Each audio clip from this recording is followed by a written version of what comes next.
They say revenge is a dish best served cold, but in the hushed gold-leaf dining room of Lauronie, it was about to be served by a waitress holding a $300 bottle of water. In one corner sat Julian Croft, a billionaire whose ego was bigger than his Forbes profile. In the other, Serafina Hayes, the most reclusive and powerful investor in the world. But the person who truly held the power? It was the woman Julian Croft had just mocked, the woman wiping down his table. He ridiculed her accent. He never imagined that, minutes later, that same accent would be the voice that would negotiate his entire empire right out from under him. The air inside Lauronie was different. It wasn't just filtered, it felt curated. It smelled of old money, white truffle oil, and a faint floral perfume that probably cost more than Katie Vance's monthly rent. Katie knew the smell well. She breathed it in 10 hours a day, 6 days a week. It was the smell of a world she observed but could not touch. Tonight, the air was thicker, charged with an electric tension that had nothing to do with the weather. Every member of the staff was walking on eggshells, their spines ramrod straight, their professional smiles glued on so tightly they looked like masks. Tonight was the Croft-Hayes dinner. Katie, brushing an imaginary speck of dust from her crisp black apron, felt the familiar ache in her feet. She'd been on them since 6 a.m., first at her data entry temp job, then a brief 2-hour session at the public library's computer lab, and now here, serving amuse-bouche to people who wore her annual salary on their wrists. Her station, table 12, was the prized alcove, the one with the original Renoir sketches on the wall and the view of the private garden. And it was currently occupied by Julian Croft. Croft was exactly as the Wall Street Journal described him, aggressively tailored, predator handsome, and radiating an impatience that was a clear display of power. He wasn't just new money, he was explosive money. His company, Croft Global Dynamics, had swallowed the aerospace and logistics market in 5 years, built on a foundation of ruthless acquisitions and a much-hyped Odyssey AI platform. He tapped his watch, a Patek Philippe Nautilus, the Blue Dial 5711, a $250,000 piece of hype, and sighed loudly. "Where is she?" he snapped to his 2 associates, a pair of pale, silent young men in identical Xenia suits. "Ms. Hayes is famously punctual, Julian. She will be here at 8, one of them murmured. "It's 7:59, Croft said. "Her punctuality is a power play. She's making me wait." Katie approached the table, her silver tray perfectly balanced. She kept her eyes downcast, her movements fluid and invisible. That was the job. Be a ghost, a polite, efficient ghost. "Good evening, sir," she said, her voice low and respectful. "May I offer you water for the table while you wait? We have a still Icelandic or a sparkling—" Croft held up a hand, cutting her off. He hadn't even looked at her. He was staring at the door. "Yes, fine. Whatever." Katie cleared her throat gently. "Sir, your preference? Sparkling or still?" This time he turned. His blue eyes, cold as glacial ice, raked over her. He focused on her face, and a slow, cruel smirk spread across his lips. He'd heard it, the one thing she fought so hard to hide. Her accent. It was subtle, but to a man like Croft, who searched for weakness like a shark smells blood, it was a bullseye. She didn't say sparkling. She said sparkling, the E just a fraction too long, the R rolling almost imperceptibly. It was the ghost of Warsaw, the sound of her grandmother's kitchen. Croft leaned forward, cupping his ear. "I'm sorry, what was that? Sparkling?" He mimicked her, exaggerating the sound, turning it into something brutish and comical. "Is that what you said? Sparkling?" His associates, desperate to please, let out high-pitched, nervous titters. Katie froze. A hot, dark flush crawled up her neck, burning her cheeks. She felt the eyes of the other diners, the pitying glance from the maitre d'. She was exposed. All her professionalism, her intelligence, her double master's level knowledge, erased. In that second, she was just a foreigner. "Just bring me water, darling," Croft sneered, dismissing her with a wave. "Plain, from the tap, for all I care. I doubt you can get that wrong." Katie's hands, the hands that could write quantum algorithms, balled into fists at her side, her nails biting into her palms. She kept her face a perfect porcelain mask. "Yes, sir," she whispered. "Right away." As she turned, her spine rigid, she heard him mutter to his team, "God, who do they hire these days? Can't even speak the language.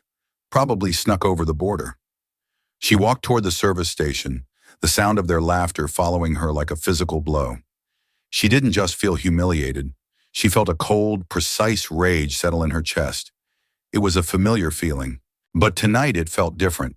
It felt like a circuit closing. She poured the water, her hands perfectly steady. Julian Croft had no idea who he had just mocked. He had no idea that the clumsy waitress with the accent was the one person in the world who held the key to his entire future. He thought she was just serving him water. She wasn't. She was serving him his just desserts. Katie Vance was not her real name. Not entirely. She had been born Elżbieta Wojcik in a cramped, gray apartment in the Praga district of Warsaw. She was a prodigy, a numbers girl, a child who saw the world not in colors or shapes, but in patterns and probabilities. By 12, she was correcting her physics professor. By 18, she had a full-ride scholarship to MIT, double majoring in quantum finance and applied mathematics. She was going to be a star. She was going to change the world. She was developing a predictive model, something that went beyond simple AI. It used principles of quantum entanglement to analyze market volatility, predicting micro movements, not minutes, but weeks in advance. She called it the Kestrel framework. It was her life's work. Then disaster. A call from home. Her younger brother diagnosed with a rare autoimmune disease. The treatments were experimental, astronomical, and not covered by Polish public health. Her father, a shipyard welder, had been laid off. Her family was destitute. Katie did the only thing she could. She dropped out. She sold her books, cashed in her stipend, and flew home. She got her brother into a private clinic in Germany, paying for it by selling her early, less developed algorithms on the dark web to anonymous bidders. It saved his life, but it cost her future. When she returned to the U.S. years later, the scholarship was gone. Her academic star had faded. She was just another immigrant with a half-finished degree and a desperate need to send money home. So she worked. She worked at Starbucks. She worked as a coat check girl. She worked as a data entry clerk. And finally, she worked at Lauronie, the highest-paying service job in the city. But she never stopped her work. In a tiny shared apartment, on a server she built herself from salvaged parts, the Kestrel framework was running. It was smarter now, faster, fed by the scraps of data she gleaned during her day jobs. And to the world, to the high-finance hedge funds and secretive family offices, she was the one running it. She was Vance. Vance was a legend, a ghost in the machine, an anonymous analyst who published bi-monthly white papers under a pseudonym. Vance's papers were scripture on Wall Street. Vance had predicted the 2024 microcrash in tech stocks. Vance had warned about the Evercore acquisition's hidden liabilities. Vance's analysis was so accurate, Goldman Sachs had a standing $5 million bonus for anyone who could identify him. For 6 months, Katie, as Vance, had been in a careful, encrypted correspondence with one person, Serafina Hayes. Serafina, the Oracle of Zurich, was the head of Helios Investment Group, a private fund so massive it didn't measure its assets in billions, but in percentages of global GDP. Serafina didn't invest in companies. She invested in futures. And she was fascinated by Vance. She had been trying to arrange a meeting to bring Vance in-house. Katie was terrified of that meeting. How could she, a waitress with chipped nails and a thick accent, walk in and claim to be the financial genius of the decade? She needed leverage. She needed a way to prove her worth before they saw her. And now Julian Croft was sitting at her table. She knew exactly who he was. She had spent the last 3 months analyzing Croft Global Dynamics, not because she wanted to, but because Serafina Hayes had asked Vance to do a deep dive analysis on Croft's Odyssey AI platform. Croft was at Lauronie tonight to pitch that platform to Hayes. He was seeking a $1 billion buy-in, the final funding round that would make his company a titan. Katie returned to the table, her face serene. She placed the glass of still water beside Julian Croft's hand. He didn't look up. "Thank you," one of his associates muttered. Katie stood by the service stand, polishing silverware, seemingly invisible. But she was listening. She was watching. And she knew a secret. She knew the Odyssey AI was a fraud. It wasn't just flawed. It was a house of cards. A brilliant piece of marketing wrapped around a basic, off-the-shelf algorithm that couldn't scale. Croft had faked his performance metrics. He'd lied about his processing power. He'd built an empire on vaporware, and he was about to sell that lie to the smartest woman in finance. Katie's blood ran cold. This was her one chance. Serafina was here. If Croft, a charismatic, silver-tongued billionaire, sealed this deal, Serafina's fund would be locked in. There would be no room for a Vance. Croft's lie would succeed, and Katie's truth would remain silent, polishing silver in the corner. The rage from his mockery was still there, a hot ember, but now it was joined by something else: calculation. Julian Croft had made two critical mistakes that evening. The first was thinking he was the smartest man in the room. The second was mocking the one person who could prove he wasn't. At 8:01 p.m., the restaurant's heavy oak doors opened. A hush didn't just fall, it was sucked from the room. Serafina Hayes did not make an entrance. She simply arrived. She was in her late 60s, with a sharp, intelligent face and hair pulled back in a severe silver bun. She wore no jewelry save for a simple, thin watch. Her black dress was elegant, but it wasn't Chanel or Dior. It was custom, severe, and utterly unremarkable. She was the inverse of Julian Croft. He was a supernova of noise. She was a black hole of quiet, undeniable power. The maître d', Mr. Dubois, who rarely moved for anyone, practically glided across the floor to greet her. "Ms. Hayes, a distinct pleasure. Your table is ready." "Thank you, Antoine," she said, her voice quiet but carrying the precise diction of old money. Julian Croft shot to his feet, his chair scraping loudly on the parquet floor. He plastered on a smile that was all teeth. "Serafina, wonderful to see you." He moved to kiss her cheek. Serafina turned her head just slightly, offering him the air beside her ear. A subtle, brutal rejection. "Julian, you are well. Never better, never better," he boomed, pulling out her chair. Katie watched from her station. This was the woman she had been emailing, the legend, and she was about to be conned. "A drink, Ms. Hayes?"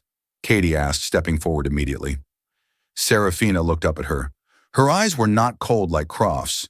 They were analytical. They were the eyes of a person who misses nothing. "Just still water, please. No ice.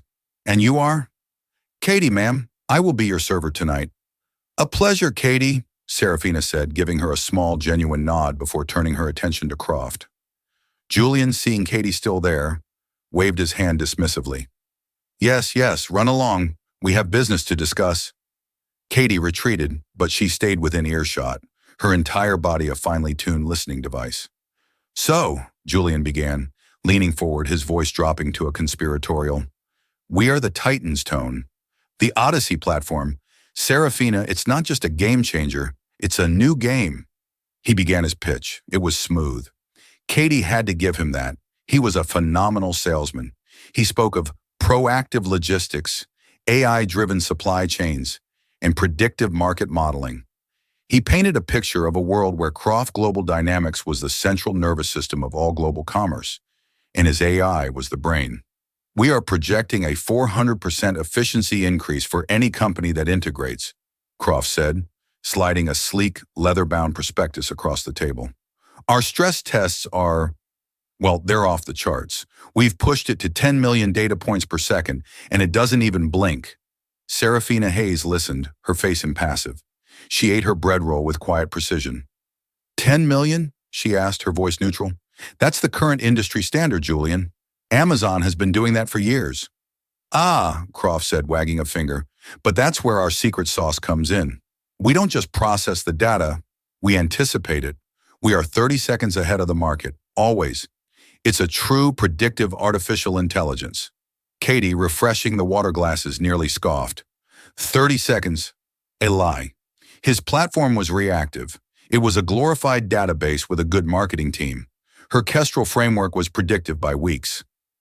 "And your supplier?" Serafina asked, turning a page. "This NVI Tech? I'm not familiar with them. Your entire platform seems to hinge on their new processing chip. Proprietary, Serafina. Completely proprietary, Croft said, smiling. They are our golden goose. Their patents are ironclad. They've found a way to cut compute costs in half. We have an exclusive 10-year contract. It's the moat around our castle. Katie felt her blood turn to ice. NVI Tech. She knew that name. She hadn't just analyzed Croft. She had analyzed his entire supply chain. She knew his moat was made of sand.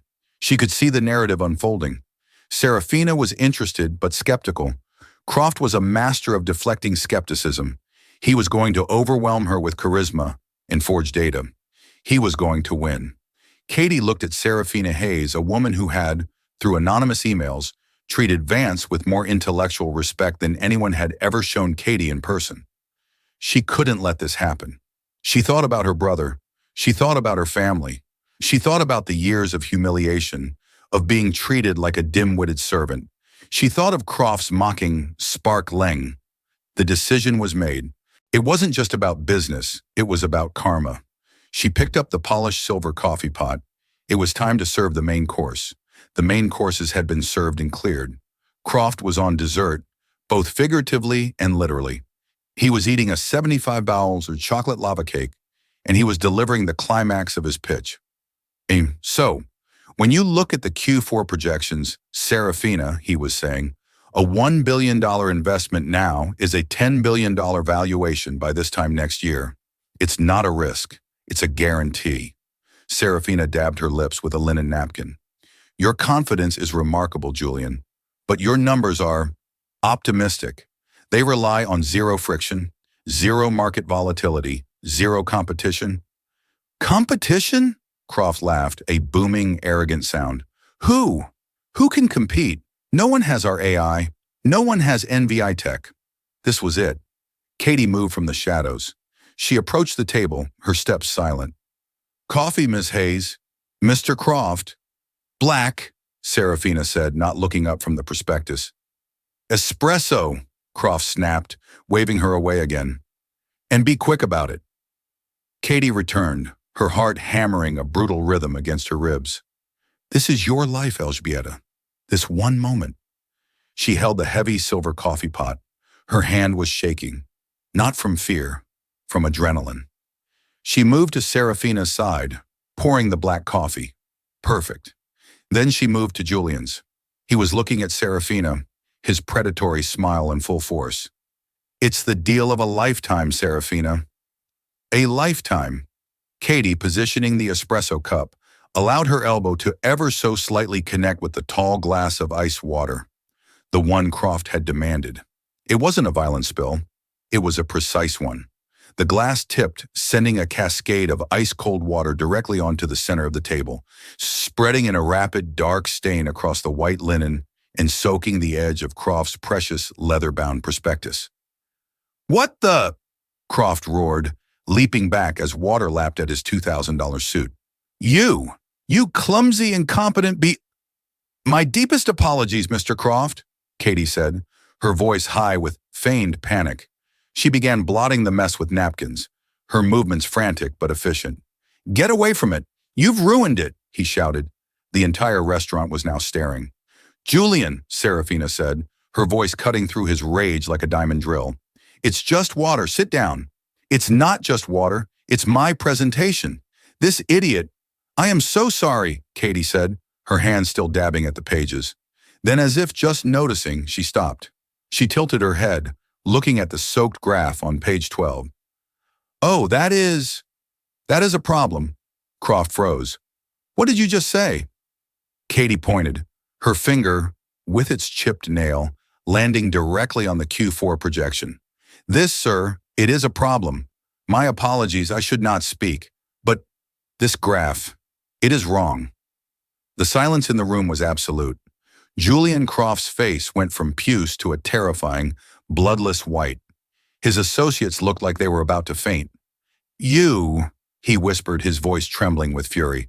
You are fired. Get out. Security. Wait, Serafina Hayes said. Her voice was quiet, but it was a command. She turned her full, analytical gaze on Katie. What did you say? Katie stood up straight, her hands clasped behind her back. The trembling was gone. She met Serafina's gaze. I said, Ms. Hayes, his projection is wrong. He's assuming a stable compute cost from his supplier, NVI Tech. Croft let out a strangled laugh. She's insane. She's a waitress. Katie continued, her voice clear, the accent still present, but now laced with a new, sharp authority. He said their patents are ironclad. That is not true. Last Tuesday, NVI Tech's primary patent for their 3-nanometer chip fabrication process, it was invalidated by the U.S. Patent and Trademark Office. The challenge was filed by Samsung. It was quiet, but it is public record. Serafina's eyes widened, just a fraction. She pulled out a slim, black smartphone. Her thumbs moved with silent speed. Katie pressed on. Without that patent, NVI Tech is worthless. Their fabrication costs won't be cut in half. They will triple. Your entire 10-year exclusive contract is now a 10-year liability. Your moat, Mr. Croft, it is filled with crocodiles and they are eating your castle. One of Croft's associates was staring at his own phone, his face ashen. He looked at Julian and gave a single terrified nod. It's true. Who the hell are you? Croft stammered. But that is not even the biggest problem, Katie said, ignoring him, speaking only to Serafina. The Odyssey AI, your stress test of 10 million data points. You didn't not blink, you crashed. That is a lie, Croft shouted. It is not, Katie said calmly. You faked the data log.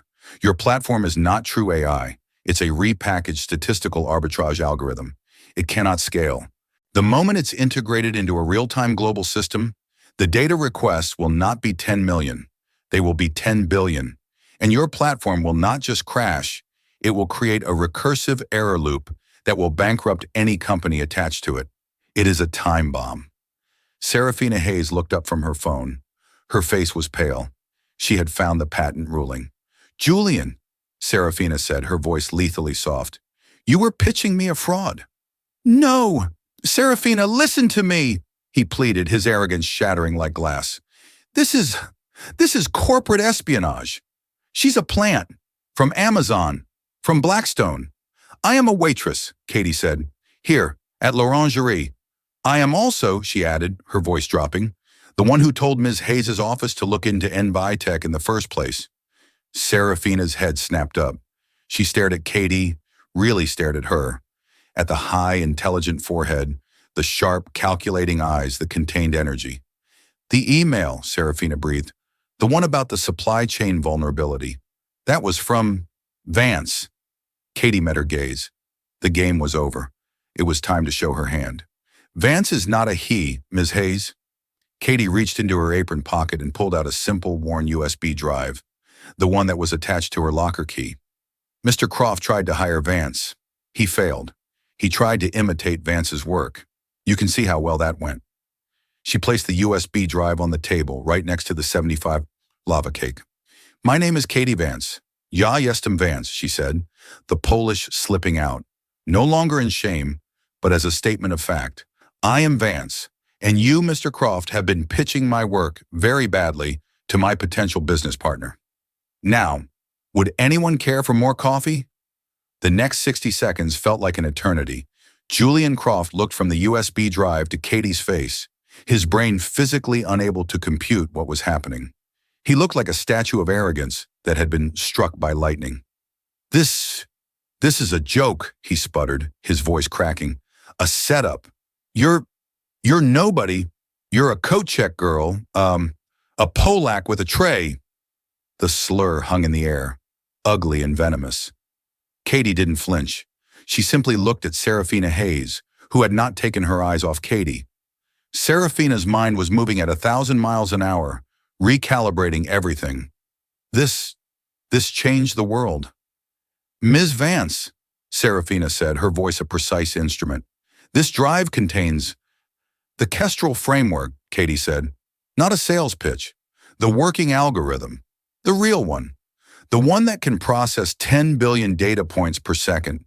The one that doesn't just predict 30 seconds out, but 30 days out. The one Mr. Croft tried to copy and failed to understand. She's lying, Julian shrieked. He lunged across the table, not for Katie, but for the USB drive. This is it's proprietary. His hand never made it. Serafina Hayes, with the speed of a striking snake, placed her own hand flat on top of the drive. No, Julian, she said. Her voice was no longer soft. It was the sound of a vault door closing. It's not. She looked at him, and for the first time, Katie saw raw, cold fury in the older woman's eyes. You came into this restaurant tonight. You sat at my table, and you presented me with a fraudulent billion-dollar proposition. You not only lied to me, you underestimated my intelligence. And his. She motioned her head to her associate, who was already on the phone, likely with her legal team. Serafina, please, Julian begged. The swagger was gone. He was just a terrified man in an expensive suit. It was just an optimistic projection. A rounding error. We can fix the NVI tech issue. We can buy her. How much do you want? He turned to Katie, his wallet half out. 100,000? $1 million? Name your price, just shut up. Katie almost laughed. It was a bitter, cold sound. $1 million? Mr. Croft, your company, Croft Global Dynamics, is currently leveraged at 12-1. You have a balloon payment due to Deutsche Bank in 60 days for $800 million. Your Odyssey platform was your last-ditch effort to raise the capital to cover it. Without Ms. Hayes' billion, your company is insolvent. It's worth nothing. Julian Croft collapsed back into his chair as if she had physically punched him in the stomach. Every word was true. She had just read his eulogy. Serafina Hayes stood up. She picked up the USB drive. She then looked at Mr. Dubois, the maitre d', who was hovering nearby, his face a mask of professional horror. Antoine, Serafina said, a private room, please, for myself and Ms. Vance. Of course, Ms. Hayes, the cognac room. And Mr. Croft, Serafina said, looking down at the broken man, is leaving. Leaving? He whispered. Get out, she said. It was not a request. Your meeting is over. Your presentation was a failure. And if you ever speak to me or about Ms. Vance again, my legal team at Cravath, Swain and Moore will become intimately familiar with your fraudulent prospectus. I will not just ruin you, Julian. I will liquidate you. Am I clear? Julian, his face the color of old parchment, slowly, agonizingly, rose to his feet. His two associates were already backing away, trying to disassociate themselves from the blast radius. He looked at Katie. His eyes held a universe of hatred. I believe you asked for your check, sir, Katie said, her voice perfectly polite. He turned and, for the first time in his life, Julian Croft fled. He stumbled through the dining room, past the staring, silent patrons, and burst through the oak doors, a ruined man. There was a moment of silence. Katie stood, still in her apron, the coffee pot still in her hand. Serafina Hayes turned to her. A very small, very dangerous smile touched her lips. Ms. Vance, shall we? Katie looked down at her uniform. Ms. Hayes, I am still on the clock. Serafina chuckled, a dry rustling sound. Oh, I think not, dear. I think you just bought the clock. The cognac room was small, paneled in dark, rich mahogany, and smelled of old leather and even older brandy. It was a room where fortunes were made or lost. Serafina Hayes sat in one of the high-backed leather chairs. Katie sat opposite her, still in her black and white uniform. The juxtaposition was stark. Serafina had plugged the USB drive into her impossibly thin laptop. For 10 minutes she said nothing. The only sound was the soft click of her trackpad. Katie didn't speak. She just waited. She had shown her hand. Now the market had to react. Serafina's face was a study in concentration. She was not just looking at data, she was absorbing it. She navigated through Katie's code, her eyes scanning lines of an algorithm so complex it would have taken most MIT professors a year to understand. She saw the quantum entanglement framework. She saw the predictive modeling. She saw the backtesting against 30 years of market data.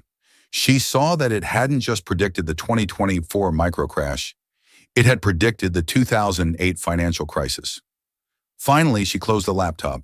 She leaned back and steepled her fingers, staring at Katie as if seeing her for the first time. "This," Serafina said, her voice hushed with something Katie recognized as awe, "is not an algorithm, Ms. Vance. This is a new form of vision. It's a financial telescope. You haven't just built a better Odyssey platform. You've built the Odyssey. I call it Kestrel," Katie said quietly. "A fitting name, a bird of prey. It sees its target from miles away." Serafina paused. "Julian Croft wanted $1 billion for a lie. Your truth. What is this worth to you?" This was the question, the negotiation. Katie's entire life had led to this moment. She took a deep breath, and the last traces of the timid, accented waitress evaporated. The CEO of Vance was now in the room. "It's not about worth, Ms. Hayes. It's about application. I don't want to sell it. I want a partner." "A partner," Serafina repeated, nodding. "Helios Investment Group would be prepared to acquire the Kestrel framework outright. We can set up a trust for you. You would be one of the wealthiest women in the world by sunrise. You would never have to serve coffee again." Katie shook her head. "No, thank you, but no. You don't buy a Picasso to lock it in a vault. You build a museum around it. I am not selling my Picasso. I am looking for a co-founder to build the museum." Serafina smiled. "You want in?" "I want in," Katie confirmed. "I want to launch Helios Vance Quantum, a new division of your firm, run by me, funded by you. We will not just use Kestrel for your own investments. We will license it. We will become the new operating system for all of global finance. We will be the ones selling the shovels in the new gold rush." Serafina was impressed. "A licensing model. Bold. You're talking about restructuring Wall Street." "Wall Street is restructuring itself every day," Katie countered. "I'm just offering it a blueprint. I need your capital, your infrastructure, and your name. You need my code. And the terms of this partnership?" 50-50, Katie said without blinking. Serafina raised a perfectly sculpted eyebrow. "A 50-50 split for an unknown, forgive me, ex-waitress with an unfinished degree." "You've seen the code, Ms. Hayes," Katie said, her voice firm. "The degree is irrelevant. The apron is irrelevant. The code is all that matters. 50-50. I am the product. You are the platform. We are equals." They stared at each other for a long, silent minute. It was a battle of wills, two titanically strong minds colliding. Finally, Serafina broke the silence. "No." Katie's heart sank. Had she overplayed? "Not 50-50, Serafina said, a gleam in her eye. "I will give you 51%. Katie stared confused. "What? Why?" "Because, Ms. Vance," Serafina said, "I am 68 years old. I am looking for a successor, not just a partner. I want you to have the controlling interest because I want you to have the authority to protect your creation. I've learned one thing in my life. The creator must always have control. I am not investing in an algorithm. I am investing in you, and I need you to be fully, undeniably in charge." Katie felt a wave of dizziness. 51%, controlling interest. "So," Serafina continued, "we have a deal. Helios Vance Quantum. I'll have my legal team from Cravath draft the papers by morning. My personal jet will fly you to Zurich tomorrow. You'll need a new wardrobe." "Yes," Katie breathed. "Yes, thank you. And I want one more thing. You've already got the kingdom, my dear. What else is there?" Katie looked at the woman who had just changed her life. "I want Croft Global Dynamics." Serafina blinked, surprised. "Croft's company? Why? It's a husk. As you said, it's insolvent. It's worthless." "It's not completely worthless," Katie said, a cold, calculating smile playing on her lips. "It has infrastructure. It has 5,000 employees. It has aerospace contracts with the government that are still valid. And most importantly, as of tomorrow morning, when the Wall Street Journal gets an anonymous tip about NVI Tech and a certain fraudulent pitch, its stock will be trading for pennies. It's over-leveraged, which means Deutsche Bank will be desperate to sell the debt. We won't buy the company, Ms. Hayes. We'll buy its debt, for cents on the dollar. We will acquire a $5 billion company for less than $500 million. And why? Serafina asked, already seeing the answer. Because, Katie said, standing up, the ghosts of Warsaw and MIT and 1,000 humiliating moments converging into this one perfect point of victory. I want his office. I want his chair. And I want him to know I'm the one sitting in it. Serafina Hayes threw back her head and laughed. It was a loud, joyous, terrifying sound. Oh, Ms. Vance, this is going to be the most fun I've had in 30 years. 4 weeks later, the financial world was still reeling. The story was the stuff of legends, repeated in every boardroom and on every trading floor. The Wall Street Journal headline had been explosive. The Oracle and the Ghost, how a waitress toppled a titan and launched a quantum revolution. The article detailed the spectacular, overnight collapse of Croft Global Dynamics. Just as Katie had predicted, the news of the NVI Tech patent invalidation, coupled with rumors of a fraudulent investor pitch, had sent the stock into a death spiral. Deutsche Bank had panicked and called in its $800 million loan. The company went into immediate receivership, and just as quietly, a newly formed entity, Helios Vance Quantum, stepped in and bought the entire debt portfolio, effectively taking ownership of everything. The main boardroom of Croft Global Dynamics was on the 80th floor, a glass and steel monstrosity overlooking the city. The name on the frosted glass door was already being scraped off, a new one being stenciled in its place. The remaining board members, the same ones who had served Julian Croft, the same ones who had snickered at Katie's accent, were gathered around the massive black onyx table. They were terrified. They had been summoned by the new owner, the mysterious Vance, whose identity had been the most closely guarded secret of the acquisition. The doors swung open. Katie Vance walked in. She was not wearing an apron. She was wearing a custom-tailored Armani suit, the color of a thundercloud. Her hair was pulled back, revealing the sharp, intelligent lines of her face. She wore no jewelry except for Serafina Hayes' simple watch. She walked with a silent, lethal grace. The board members stared, their mouths open. They recognized her. It was the waitress. "Good morning, gentlemen," Katie said. Her voice was the same. The faint, melodic trace of Poland was still there, but it was no longer the sound of shame. It was the sound of command. You!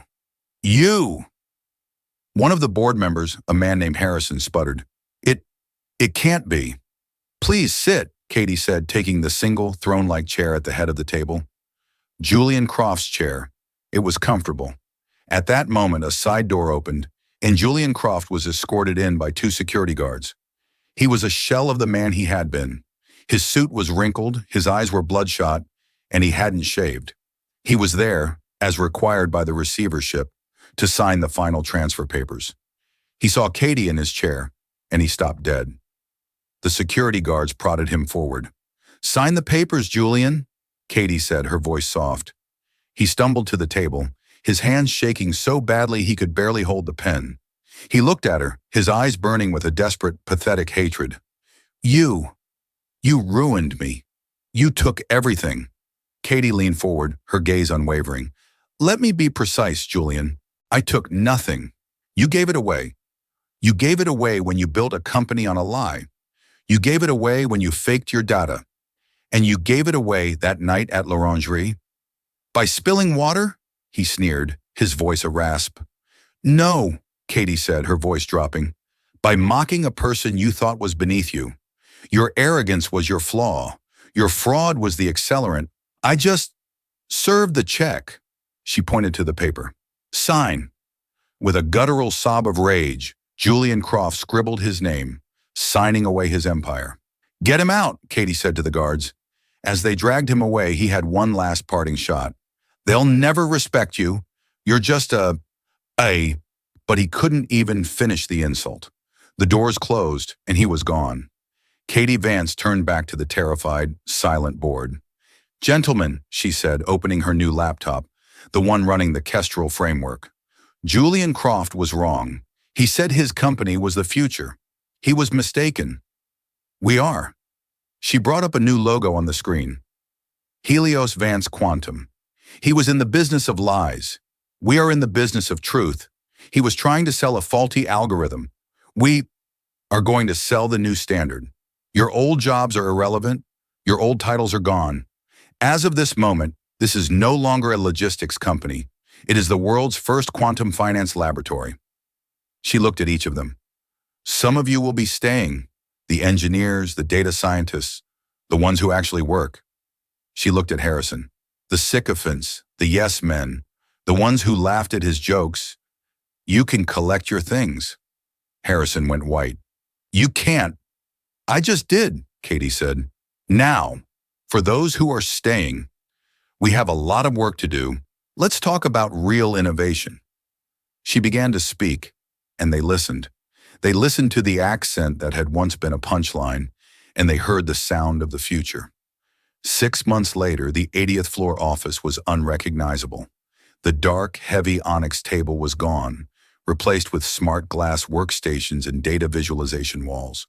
The office was bright, loud, and thrumming with energy. Helios Vance Quantum had, in half a year, become the single most valuable private company in the world.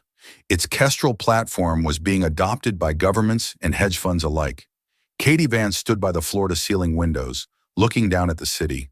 She was on the phone, her conversation a rapid-fire mix of English and Polish, coordinating with her new data center in Warsaw. She had moved her entire family into a beautiful home by the Vistula River, and her brother, now healthy, was running her European philanthropy division. Dobrze, she said. Yes, authorize the CERN partnership.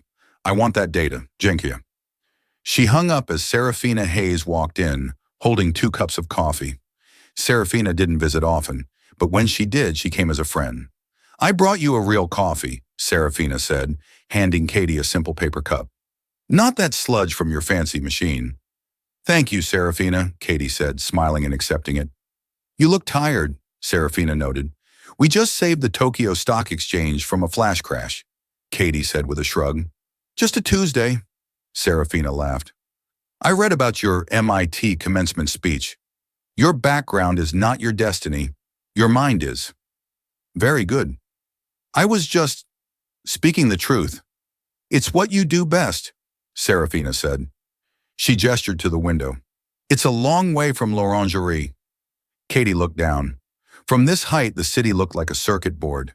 She could just make out the small, exclusive street where the restaurant was. I still go there, Katie said quietly. You do? Serafina asked, surprised. To gloat? No, Katie said. I go to remember. I sit at a small table. I order a coffee, and I tip. I tip very, very well. She sipped her coffee, the C-suite lights of her own company reflecting in her eyes. The ghost from Praga was now the queen of the glass tower. There's a new waitress there, Katie said, a small private smile on her face. She's from Guatemala. She's saving up for medical school. Her accent is very strong. And? Serafina asked. And, Katie said, turning from the window, her gaze sharp and focused. I just funded a full scholarship to Johns Hopkins, in her name. Because as you said, Serafina, I'm not in the business of investing in algorithms. I'm in the business of investing in people. Serafina smiled, raising her paper cup. To that, Ms. Vance. To that, Katie replied, raising hers. It was 2 years to the day since the Croft Hayes dinner.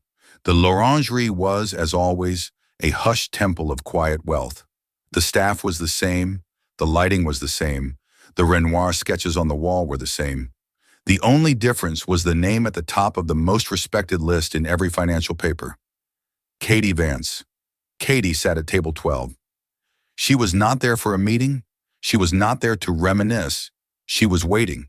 She sipped her still water, the same brand from Iceland, and looked perfectly at home. Mr. Dubois, the maître d', approached her not with the deference he showed billionaires, but with the genuine warmth reserved for a benefactor.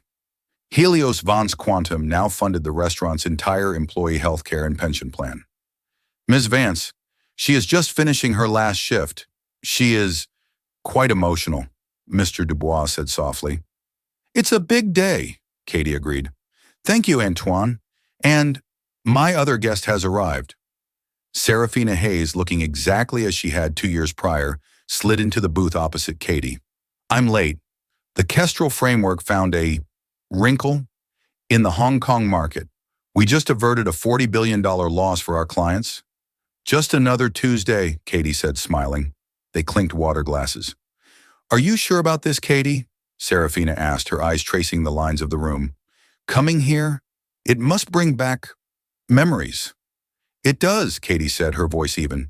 It's a reminder that a room is just a room. It's the people in it who hold the power, and power can change seats. As she spoke, a young woman approached the table, her hands nervously twisting the strap of a new leather satchel. It was Maria, the waitress from Guatemala. She was no longer in her uniform. She was wearing a crisp blazer and jeans, her eyes bright and terrified. Ms. Vance, Ms. Hayes, I'm ready, Maria said, her voice trembling. Her accent was thick, beautiful, and full of hope. You're not a waitress anymore, Maria, Katie said gently, standing. You are the Johns Hopkins class of 2029. You're a biomedical researcher. You're going to cure the disease that took your father. You just don't know it yet. Maria's eyes filled with tears. How can I ever? Gracias. You repay me, Katie said, placing a hand on her shoulder. By working harder than everyone else. They will underestimate you. They will hear your accent and dismiss you. Let them. Your mind is your weapon.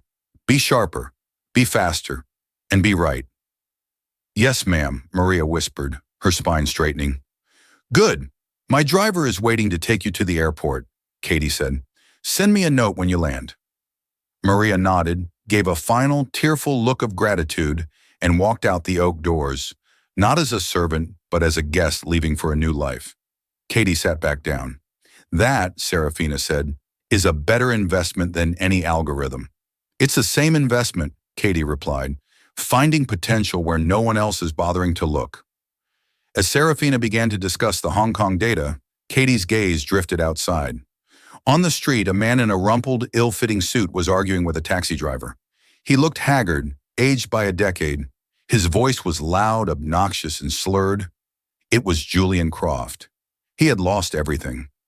After the acquisition, he had been charged with securities fraud, served 6 months in a low-security prison, and was now a pariah. No one would fund him. No one would even take his calls. He was reduced to shouting at cab drivers who wouldn't take his credit card. He looked up, and for one horrifying second, his eyes met Katie's through the glass. He didn't recognize her. To him, she was just another woman of wealth, sitting in a restaurant he could no longer enter. He couldn't see the waitress he had mocked. He just saw another person in the world that had left him behind. He snarled, turned, and disappeared into the crowd, a ghost of his own making. Katie turned back to Serafina. The moment was gone. He was nothing. So, Katie said, pulling her laptop from her bag, this wrinkle in Hong Kong. Let's take a look. I think I see a pattern. She began to type, her fingers flying. The accent was her past. The algorithm was her present.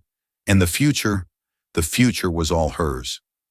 That's the incredible story of Katie Vance. It's a powerful reminder that a person's worth is not defined by their job, their clothes, or the way they speak. Julian Croft looked at a waitress and saw someone invisible, someone to mock. He never realized he was looking at the one person who held his entire world in her hands. He saw an accent as a sign of weakness. She proved it was a symbol of her journey, her resilience, and her unmatched brilliance. The next time you are tempted to judge someone by their cover, remember Katie. You never know if the person pouring your coffee is the very person who could buy the entire building. What did you think of Katie's story? What was your favorite twist? Let us know your thoughts in the comments below. We read every single one. And if you love stories where karma and intelligence win the day, please make sure to like this video, share it with someone who needs to hear it, and subscribe to our channel for more real-life drama every single week. Click that bell icon so you never miss an update.